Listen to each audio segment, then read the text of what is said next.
Минатиот пат почнавме на серија, изборувавме за одредени теми од Стариот Завет. Почнавме со една тема која адресира периодот на Израел после Вавилонското робство. Вавилонското робство е еден, како да кажем, американци го викаат full stop. Една наратива која е траела веќе некое време.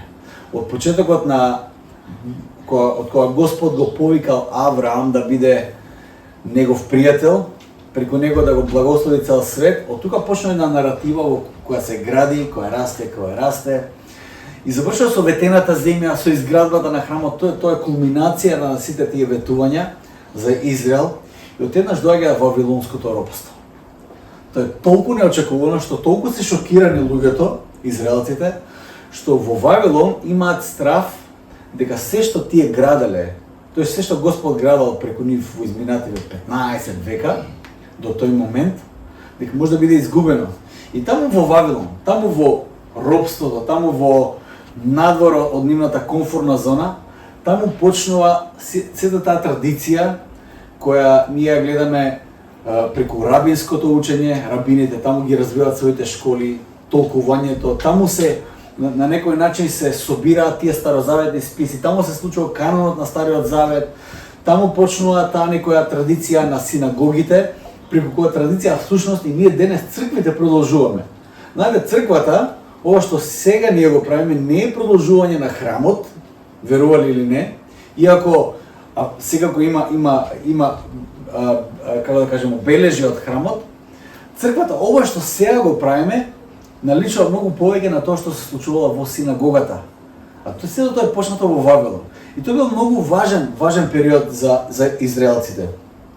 Минатиот пат зборував за познавачот на Божиот закон Езра, кој бил не бил само познат помеѓу израелците, туку бил познат и во целото тоа царство персиско таму на царот Артаксеркс, кој лично го праќа прво царот Кир, а после и Артаксеркс го праќа да го изгради Божиот храм.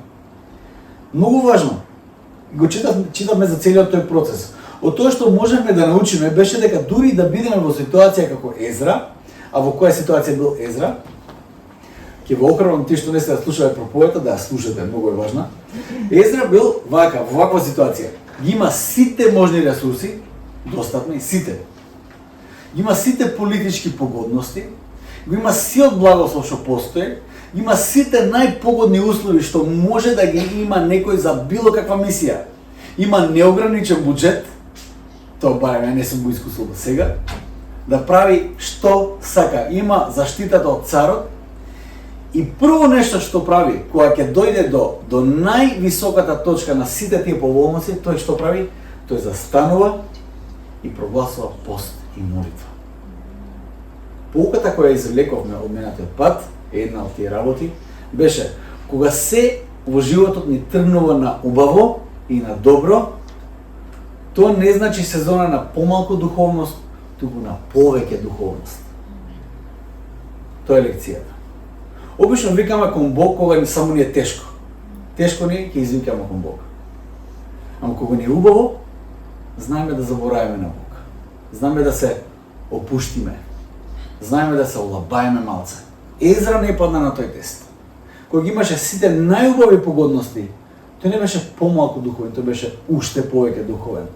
Тогаш кога имаше сите поволности да продолжи напред, тој знаеше дека без разлика на се потребен е чекор на вера. Денеска ќе работиме текст од истиот период, од историјата на Божиот народ, и ќе погледнеме мисијата на Неемија. Не знам што имате слушнато за Неемија до сега, но ќе прочитаме еден малце подолг текст, 1 до 8 стих, 2 глава Неемија, ќе го има тука на телевизорот и може да пратите. Јас ќе ве замолам да станете да го читаме Божиот збор. Читам Неемија 2 глава, 1 до 8 стих. Вели вака. Во 20-та година од царувањето на Артаксеркс, во еден ден од месецот Нисан, имаше пред мене вино. Јас го зедов виното и му го подадов на царот и бев натажен пред него. А царот ме праша: зошто ти е нажарено лицето, иако не си болен? Тоа може само да значи дека имаш тага на срцето. Јас многу се оплашив и му реков на царот: вечно да си жив, царе, како да не ми биде тажно лицето кога градот, домот, каде што се гробовите на предците мои е запустен и портите негови со оган се изгорени. И царот ми рече: па што бараш? Јас се помолив на небесниот Бог и му одговорив на царот: ако му е угодно на царот, и ако твојот слуга нашо благоволение пред лицето твое, тогаш испратиме во Јудеја, во градот, каде што се гробовите на предците мои, за да го издидам. И ми рече царот пред царицата која седеше до него: колку време ќе трае патот твој и кога ќе се вратиш?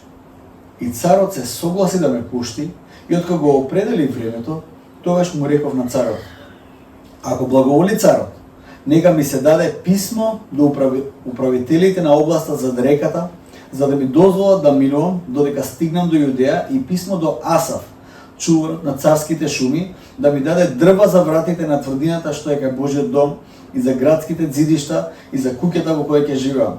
И царот ми даде, бидејќи раката на Бога беше над мене. Амен.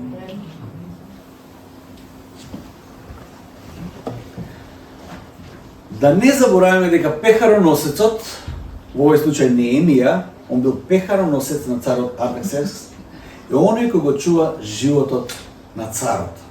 До нови слушаме еден подкаст за познатиот римски историчар и биограф Сутоние, не знам дали сте читали нешто од него, и за неговото најпознато дело 12 Цезари. Интересна е таа динамика како цезарите наследуваат функција, како цезарите се симнати од власт. Често пати тоа се случува преку отров. Отров во виното или пијалокот што го пие Цезар. Со други зборови, пехароносецот, оне што му го носи виното на царот, е личност која мора да биде многу блиска до царот. Личност во која царот мора да има страшна доверба. Личност во која царот ќе го довери својот живот. Личност која има увид во се што царот прави, ги слуша сите му абити, присутен е тука, и личност која царот ја гледа цело време. Тоа само покажува колку била важна личноста на пехароносецот. Тој е оној кој на некој начин го чува царот здрав и безбеден. Тоа мора да биде личност од доверба, многу блиска до царот. Тоа само не е само некоја функција, туку тоа е многу повластена позиција. Можеби сега ќе видам многу појасно зошто и најмалата емотивна разлика на лицето на Неемија царот ја приметува. Неемија го носи пехарот помусо, видел? Царот го приметува и не примеќа само дека не му е добро. Царот приметува што му е на Неемија. Вика: абе, лицето ти е тажно не затоа што си болен, затоа што царот го знае кога е болен, кога е здрав, кој знае во кој се состои, го знае царот. Неемија, ама гледа некоја нова експресија кај Неемија. И има еден момент каде што Неемија се уплашува, се плаши, кога царот го праша: што ти е на тебе на лицето? Нешто не си болен, а тажен си. Тоа може да значи повеќе работи. Тоа може да значи дека Неемија веројатно веќе не му верува на царот, па му ставил отров во чашата, и тоа е една од опциите, која верувам дека Неемија прво му дошла на памет, кога царот го праша: што ти е на лицето? Но Бог е со Неемија и царот знае што се случува. Царот добро го познава Неемија, да разбере дека тагата која гледа кај Неемија не е од некоја болест или предизвикана од некоја телесна состојба, туку тагата извира директно од срцето на Неемија. Царот го гледа, вика: тагата доаѓа од твоето срце. И тогаш Неемија го отвара своето срце пред царот.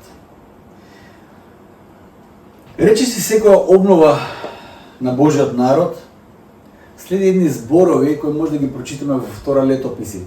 Како што знаете, минатиот пат зборував дека Езра бил многу важен лик за време на таа обнова на Израел, и веројатноста е голема дека тој ги има пишувано и прва и втора летописи, книгите кои ги читаме во Стариот Завет. А таму во втора летописи е напишан оној благослов кој Бог го дава и предупредување за израелскиот народ. Каде Бог вели: овој храм кој мене ми е изграден, ова ќе биде мојот дом, но ако ми бидете неверни, ако славите други богови, ако ме оставите и ако ме заборавите, ќе ве оставам и јас вас, и ќе станете робови на сите околни народи, што се случува. Но Господ дава едно ветување, кој вели вака, и тоа е многу важно ветување, и тоа беше еден од омилените текстови додека учев, студирав теологија, каде што Бог на Соломон му вели вака: и мојот народ, кој се именува со моето име, ако се понизи, почне да се моли, да го бара лицето мое и се одврати од своите лоши патишта, јас ќе чуам од небото и ќе му ги простам гревовите негови и ќе излекувам земјата негова. Нешто од ова што го читаме тука можеме да го видиме во сведоштвото кој Неемија го има непосредно после средбата со царот, дури уствари пред да го сретне царот и пред царот да примите дека нешто не е уред со Неемија. Кога студирав теологија, јасно ни беше дадено до знање дека толкувањето на овој конкретен текст не треба да се толкува како рецепт за политички просперитет на Македонија, иако тоа може да се земе вака: сакаме Македонија да биде силна држава, тука да владее со сите комшии и да биде богата земја, еве го. Прв чекор, втор чекор, трет чекор. Ни беше кажано, ова не сме така се толкува, или за било која држава, не може само Македонија, бидејќи овој благослов е даден во контекст на градба на Божиот храм, во контекст на Божиот народ во Стариот Завет Израел, кој имаше посебна улога, и во контекст на ветената земја која беше посебно исполнување на еден посебен завет кој Бог го склучи со Авраам, а подоцна и со тој народ кој произлезе од Авраам за една единствена цел. А тоа не беше политички просперитет на земјата во која беше даден тој благослов, туку беше заради тоа да стане благослов кој беше наменет за сите народи на земјата. Кој благослов беше исполнет во ликот на Божиот син Исус Христос. Разбирате? Тоа не се 5 чекори до просперитет на држава, туку е на кој начин Господ ќе го исполни своето ветување дадено на генерации и генерации претходно до овој момент. Денови кога читам за состојбата во која се наоѓа и нашиот народ и нашава држава, пратам вести колку што можам, и со пожари. Знаете, и буквално и символично многу работи горат околу нас, во нашата непосредна близина. Во сите аспекти, едноставно ни гори под нозете, како да кажем. Мудра реалноста, гледам во каква состојба сме. И како народ, и како држава, и не е лесно тоа, не е лесно да се прифати тоа. Почнуваме веќе да бидеме саркастични, цинични, какви да бидеме, не знам. Едноставно, луѓе кои имаат некоја чувство на припадност, веќе се можеби и се откажуваат од таа припадност. Во последната сезона од животот со Фани зборуваме за улогата на сотоната кој ја има на земјата. Он има улога на земјата, разбирате, има мисија, како што има црквата мисија, и ѓаволот има своја мисија. Во народните приказни и прикажа како некој кој ќе истроши железни опици да те донесе до некоја состојба. Ама ќе ги потроши ако треба за да те донесе до таму. Тој има мисија, тој има одредена мисија на оваа земја. И тој не почнува со најголемите гревови, тој ќе почне по полека. Првен ќе те отстри, ќе те оттуги малце од семејството, од духовното семејство, ќе те оттуги од Божиот збор, ќе те оттуги од времето од него по полека. Ама железни опинци ќе скине да те донесе до одредена точка. Неговата мисија ја открива многу јасно, открива Исус. Исус вели вака, тој доаѓа да украде, да убие и да уништи. Нема скривени мотиви, неговите мотиви се многу јасни и многу отворени. Тој доаѓа да украде, да убие и да уништи. Имам чувство дека секоја радост е украдена, секоја надеж е уништена, како народ препуштени сме на бесконечни расправи за небитни нешта. Украдени сме во секој аспект. Се малце патриотски зборам тука. Затоа што јас го сакам овој народ. Јас се молам за овој народ. Јас сакам овој народ да видам дека расте први во познавањето на Господ. Јас сакам да видам една духовна надеж овде, надеж која ќе прсне, која ќе пукне овде. Да не бидеме цинични, да бидеме надежни. Да ја видам светлината помеѓу овој народ, не темнилото, не црнилото, светлината во овој народ. Јас се молам за тоа. Многу се молам. Имам чувство дека Многу тие работи ни се украдени. И тоа не оптеретува до бескрај. Лично во мисијата понекогаш имам чувство како да не можеме да здивнеме. Не само да здивнеме, мислам дека немаме простор понекогаш да се израдуваме дури за нештата кои се убави. Се случуваат дека убави нешта, не може ние да се израдуваме. Украдена е радоста. Битката е реална. Не е лажна. Мисијата на Сотоната е многу јасна, не е прикриена. Кога ќе погледам пошироката слика или поширокиот контекст во кој Бог не поставил да действуваме, навистина ми е жал што мислам дека не се најде ниту еден кој ќе, да кажеме, ќе го сака овој народ и ќе се жртвува за добробитот на овој народ. Секој си мисли за своето, да не кажам само за себе, не ни за своето, за себе си мисли. Во голем дел од луѓето што сега ги гледам, не мислат ни за само за себе, ни за својот клан. Сикаме, знаеш, кој ќе ме прашат странците како размислуваме, како сме позиционирани, дали гледаме како народ се гледаме. Обично ќе кажа, по-добро ние тука действуваме малце по-клански, клановите действуваат. Мислам дека во последно време ни клански веќе не действуваме. Секој си мисли за себе. Во голема мера и водачите, и па и некој многу голем дел од родителите живеат според познатиот француски цар кој рекол после мене потоп. Ама баш и ме гајле. Ја честопати сум се нашол во таква ситуација. Па дури и црквено. Имаш чувство како си оставен како сираци. Еве, тоа е зборот што често пати ови чувства ми се реални. Не сме сираци, ама се чувствуваш како сирак. Не наследуваме ништо. И некако очекуваме некој друг цело време. Од некој друг очекуваме цело време. Мислиме дека секојаш зависи од некој друг. Очекуваме од некој друг нешто да се деси. Не кажам дека рецептот за нашиот политички просперитет се наоѓа во упатството кое Бог го има дадено на Соломон, но мислам дека во тие зборови се крие поставеноста на Божиот народ, која треба да има, таа поставеност која треба да има, кој се моли и се застапува за оние кои ги љуби. Има одредена поставеност која Божиот народ треба да има во општеството. А кој е Божиот народ? Кој е мојот народ во овој текст? Кој е Божиот народ? Од кого да се очекува нешто да превземе за нашата ситуација? Решението дали е да си отидеме од ова место, тука, како што велја К15 на времето ако ви текнува. Цацко тие тоа што сите пијани со статуата на Гоце Делчев разговараат дека Гоце се оствари долговековниот план сите македонци да бидеме во една држава. Само не се согласи дали таа држава да биде Австралија, или Канада, или Америка, едноставно не се согласија. Иначе вековниот сон се исполни. Кој е решението? Кој е решението за нашиот народ? Дали имаме жал за нашиот народ? Мојот народ. Мојот народ понекогаш во Божиот контекст едно верно малцинство. Да не кажам секогаш. Кога Бог ќе каже мојот народ, тоа не е демократско мнозинство, тоа најчесто е верно малцинство. Божиот народ беше во ликот на Ное, чија праведност Бог ја препозна и преку кого го спаси човечкиот род. Го зачува човечкиот род. Тоа беше Божиот народ. Божиот народ е во ликот на Авраам, кој се застапува за својот внук Лот, додека Бог оди да ги уништи Содом и Гомора. Авраам се застапува за Лот. Во денешниот случај Божиот народ е во ликот на Неемија.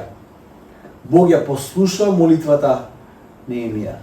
Нема одредени предуслови за сето тоа да се случи. Кои се предусловите за Бог да ја послуша молитвата на неговиот народ? Мислиме дека, кога ќе кажеме дека Бог не сака безусловно, мислиме дека тоа е стварно така. Бог те сака безусловно и го прифаќа што на тој начин, го си каже, нема нешто што може да направам. Устари, кажеш, може да правам што сакам, Бог ќе ме сака. Толку. Бог не сака безусловно. Точно ли е тоа?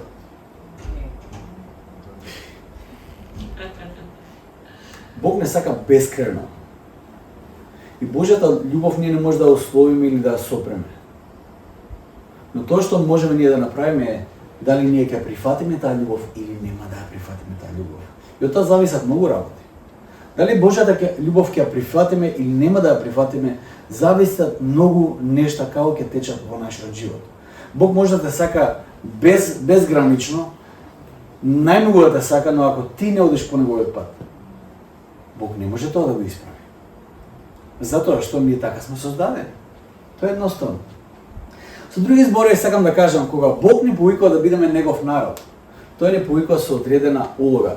Тој не создава и не остава тука да бидеме ништожни, да ништо не зависи од нас. Не, тој ни дава една улога, многу важна улога, од која ќе зависат многу нешта околу нас, и во нас, но и околу нас.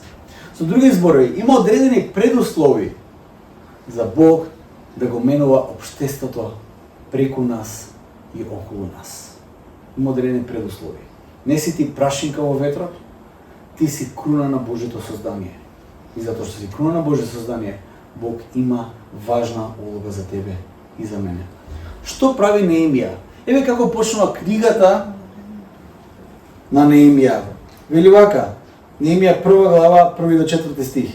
Зборовите на Неемија, синот на Хахалија, во месецот Кислев во 12-та година, кога јас бев во престолниот град Суза, дојде Ананија, еден од моите браќа, тој и неколку мажи од Јудеја.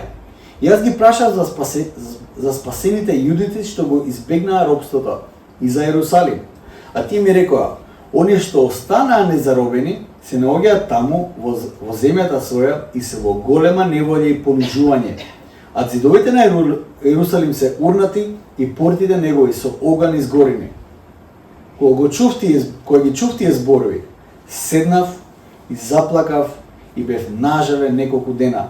Постев и се молев пред Бога небесен.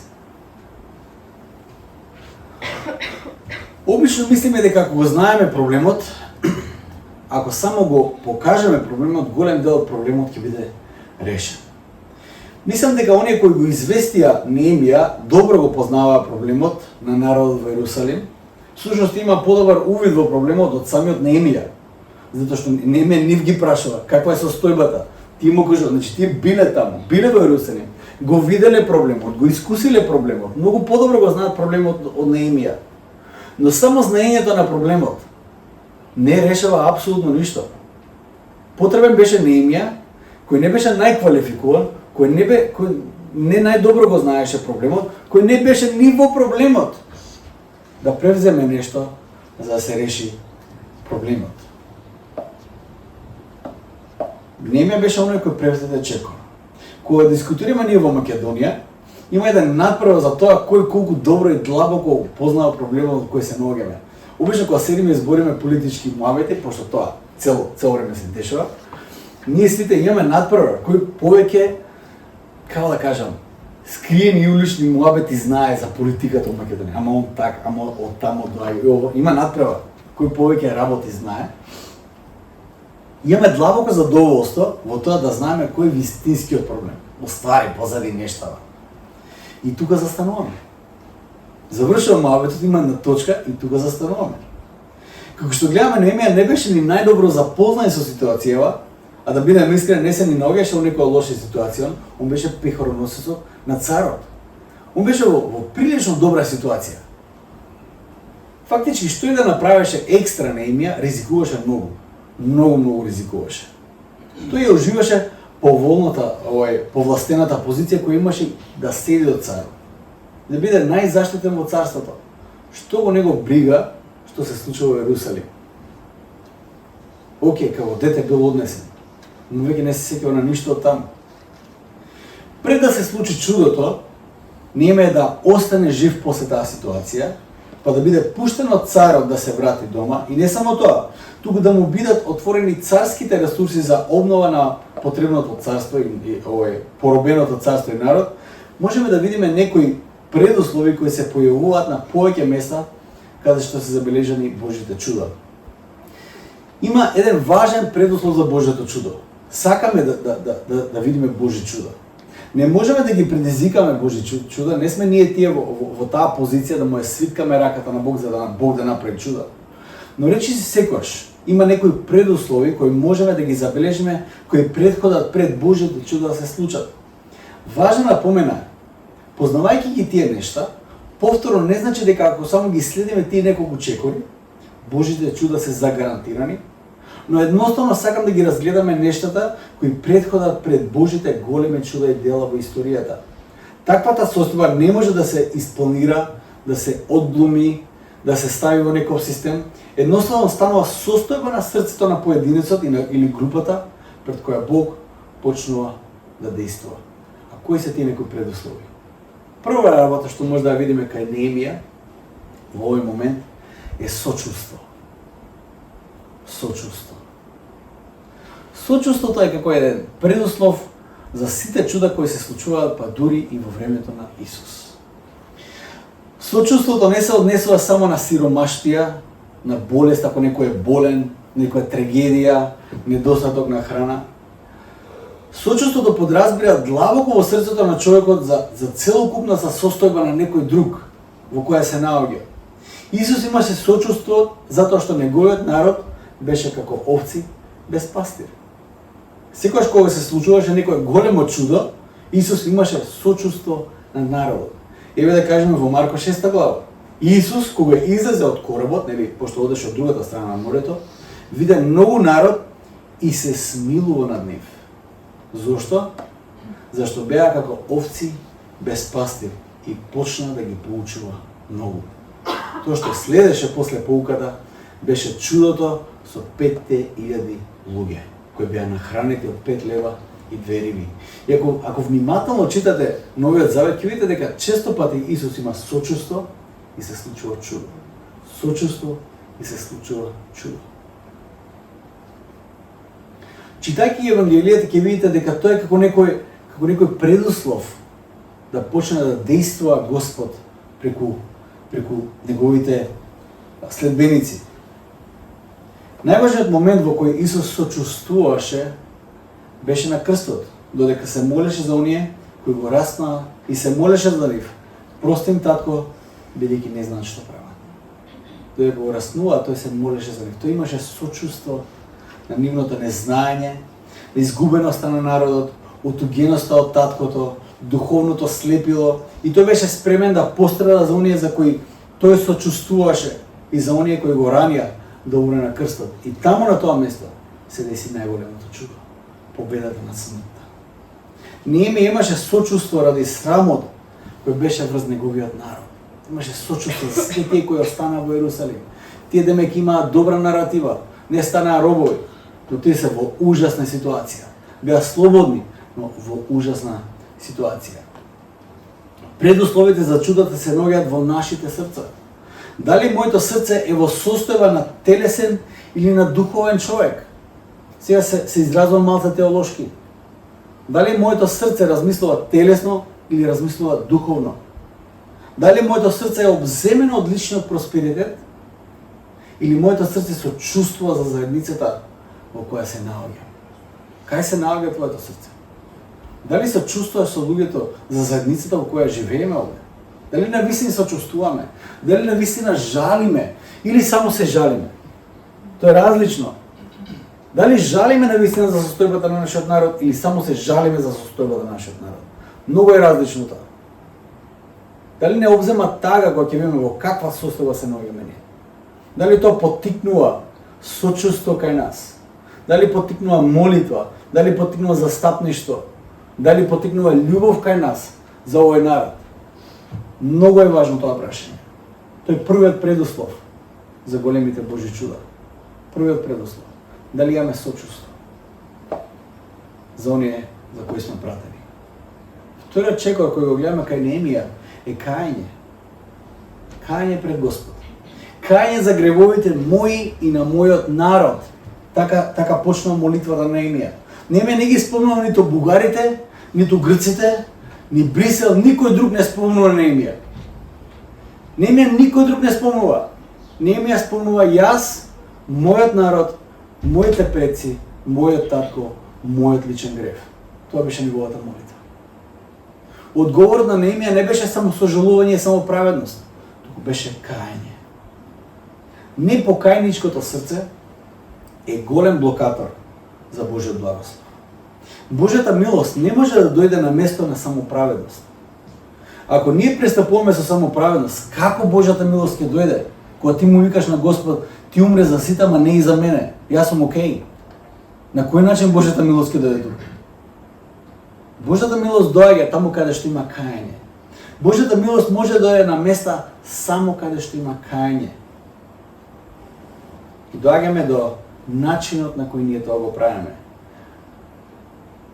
Според писмото, Неемија, откако почувствува жал и сочувство за својот народ, тој се впушти во пост и молитва. Пред да дојде понудата од царот и поддршката за обнова, Неемија во состојба на пост и молитва. Се сеќавам на едно истражување дека секогаш во историјата на црквата некој земал и анализирал малце за големите црковни духовни действија во историјата. Имаме да кажеме реформацијата, имаме радикалната реформација во 18 век, каде има големи будења, има големи евангелизации, го имаме движењето на Били Греем. И некој земал анализирал што се случува при тие големи пробудувања, духовни будења на народите, каде што црквата на вистина земала еден замав и го менува општеството каде се случува тоа. Го менува од корен. Што се случува во тие моменти? Историски гледано, доколку една заедница се посвети на молитва, тоест застапничка молитва за својот народ, за својот град, духовното будење и духовната обнова на тој народ е речиси загарантирано. Молитвата е тешка работа. Многу тешка работа е. Некои народи, некои движења се молат по 50, 60 години, 70 години пред да дојде некоја духовна обнова. Ја волја губам за 3 дена. Почнуваш да се молиш онака застапнички и веќе третиот ден не е тој жар што јас го имам. Ќе се зафатам за некоја трета, пета работа, ќе ми надвисне распоредот, тоа треба да го правам, онаат све нешто треба да правам. И заборавам дека уствари вистинската работа, вистинската сила во ова што ние го правиме тука лежи во молитвата. Во молитвата, застапничката, континуирана молитва. Често пати во таа визија која апостол Јован ја има во престолот, забораваме дека таму го има кадилникот таму пред Господовиот престол, кој всушност се молитвите кои непрекинато се издигнуваат пред нашиот Господ. Го нема распоредот на Живко, ги нема сите тие работи кои Живко ги прави, туку има само молитвата. И не само на Живко, туку на целата заедница. Дали стражариме во молитва? Први треба на вистина животите и спасението на другите на вистина да ни значи. Дали размислам? Во последно време размислам за тоа. Знаете, тој некој црковен јазик од минато кој понекогаш ни станува као клише, животите на другите да се спасат, оно. Понекогаш мислам дека ние треба да го прераснеме, онака да го надраснеме тој момент. Забораваме дека едноставната Евангелие е Евангелието уствари која носи сила. Ако немаме жал за луѓето кои се околу нас, ако не ја разбереме итност на Евангелието, дека луѓето пропагаат, не зборам само од таа некоја конечна смислена пекол и рај и ово, сега луѓето без Бог пропагаат. Сега нема надеж. Од каде ќе дојде надежта? Сега луѓето немаат надеж, немаат светлина, одат во темнина. Ако јас сега во овој момент не ја разберам итноста на Евангелието на Божиот збор, не ја разберам дека луѓето на вистина им треба спасение, дека на вистина им треба Божиот допир, сега денеска, ако немам жал за сите тие кои околу мене чекорат во темнина, прашањето е, зошто Бог да ни го довери народот за кој ние не се ни молиме? Зошто Господ да ни го довери народот? Сакаме ова просторија да е полна, па и друга да имаме голема, поголема просторија. Зошто Господ да ни довери народ за кој ние не се ни молиме? Зошто Господ да не ги доверя луѓето за кои ние можеби не изразуваме сочувство, не ги сакаме. Не окажуваме тоа е гласно и јасно затоа што тоа е страшно се каже. Реалноста е ако имаме љубов за луѓето околу нас, навистина ќе се молиме за нив, ќе се застапуваме, ќе носиме во молитва, ќе тажиме за секој еден чекор во погрешна насока. Можеби големината на нашата заедница овде изгледа како голем проблем. Затоа што проблемот е голем, заедницата е мала. Но не забравяме дека Неемија беше сам кој се молеше и застапуваше во овој момент. Океј, Езра беше во Јерусалим во тој момент. Но Неемија беше сам кај царот Артаксеркс. Сам беше, немаше друг. Другите што дојдоа од Јерусалим не беа толку заинтересирани. Они кажаа дека народот е во катастрофална ситуација. Од прилика тога заврши муабетот. Неемија беше оној кој се активираше. Доколку имаме сочувство за народот помеѓу кој живееме, доколку ја отфрлиме само праведноста, ја бараме Божјата милост за нас, за нашите ближни, и доколку се застапуваме во молитва, без разлика на моменталната состојба, на моменталните ресурси, на моменталната политичка прилика во Македонија, Господ, јас верувам, е во состојба да ги отвори небесните ресурси, за да ја подкрепи заедницата која е во мисија. Ова сезона која доаѓа, сакам да бидеме заедница во мисија. Не дали на друг начин. Сакам да бидеме заедница во мисија. Дали тоа ќе биде евангелизација, дали тоа ќе биде учеништво, дали тоа ќе биде практична служба, дали тоа ќе биде хуманитарна служба, сакам да бидеме заедница во мисија. Но тоа да се случи, не треба чуда. Ние не сме во состојба да ги отклучиме сите тие ресурси. Не сме во состојба. Ни треба чуда од Господ. Но за да дојдат чуда, ние мора да бидеме во позиција на сожалување на овој народ. Да го сакаме овој народ. Да се молиме за овој народ. Да застапуваме за овој народ. Да бидеме повеќе овој народ. Да го гледаме овој народ во очи. Да го споделиме добрата вест со овој народ. Да го споделиме евангелието со овој народ. Да споделиме светлината со овој народ. Да бидеме солта на земјата. Да бидеме светлината на земјата. Ние тоа треба да бидеме. Единствено така, Господ ќе ги отвори небесните ресурси. И знаете ли што? Ако се впуштиме во една таква мисија, јас ви гарантирам една работа. Не само оваа локална црква, регионот ќе се смени. Јас ви го гарантирам тоа. Затоа што таму каде што свети светлина, доаѓа светлина не само на тоа место, туку ја осветлува целата просторија. Изверувам дека ако една, две, пет локални цркви се освестат и се впуштат во реална мисија, во молитва, љубов кон народот, застапничка молитва, сочувство кон народот, верувам дека зборовите на Исус на вистина ќе имат вистинско значење за нас и ќе не охрабрат, и не само што ќе не охрабрат, ќе ни дадат и сила. Не плаши се, мало стадо. Не плаши се. Зашто волјата на вашиот Отец е вам да ви го даде царството. Ајде се молиме Царството Божјо, волјата Божја да дојде на земјата, како што и на небото.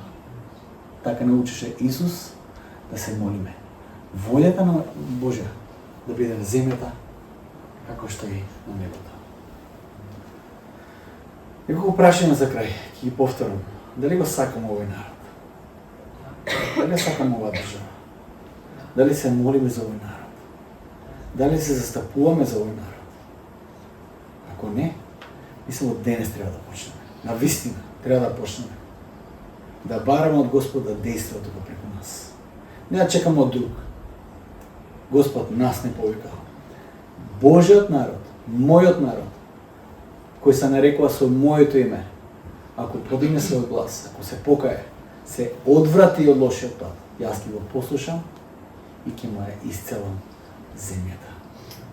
Може би ме учеа да не мислам тоа дека тоа е за Македонија. Ќе бидем искрени, јас ќе го верувам тоа. Зашто е Божи збор. Се Божи ветување. И ќе верувам дека Господ на вистина има исцеление за нашата земја. Да не се плашиме, затоа што кога Бог е со нас, кој може да биде против нас? Амин. и се молим за крај. Татко наш небесен, Господи, Ти сакаш да бидеш спасител. Боже, Ти сакаш да бидеш наречен избавител, затоа што Ти си избавител, Господи. Ти си оној кој го изведе Израел од робството на Египет. Ти си оној кој ги спаси, Ти си оној кој ги откупи, Ти си оној кој, Господи Боже мой, се жртвува за секој еден од нас. И Боже мой, Ти си оној кој сакаш да го испочитуваш заветот кој го даде на Твојот пријател Аврам, дека ќе биде благослов за сите народи во овој свет, вклучувајќи го и нашиот народ, Господи. Боже мой, понекогаш ако заборавиме, треба да се присетиме дека благословот кој Ти го даваш преку Авраам не е само за некои други народи, туку и за нашиот народ. Нашиот народ е вклучен во овој опис. Можеме сега се застапувам за овој народ, се застапувам за оваа земја, Господи. Се застапувам, Господи, за Твојата црква овде. Нека, Господи, како Твој народ се покаеме, нека се одвратиме од лошите патишта, нека упоикаме Твоето име и да чекаме на Твоето исцеление. Господи, не исцелиш нас и не исцелиш земјата. Господи, Ти си нашата надеж, Ти си нашата вистинска надеж. И затоа доаѓаме кај Тебе, Господи. Те славиме, Татко ми небесен, затоа што Ти си докажал до сега колку многу пати дека духовната обнова оддалечена само една молитва. Една молитва, Господи, на Твојот народ, да извика кон Тебе и да Те бара Тебе, Господи. Не други решенија, не трети решенија од Тебе, Господи. И да веруваме дека Ти не слушаш, Боже, и дека тоа е можно. Господи, биди со нас, благослови не, воведи во Твојата мисија, Господи, Твојата мисија за спасението на целиот овој свет. Амен.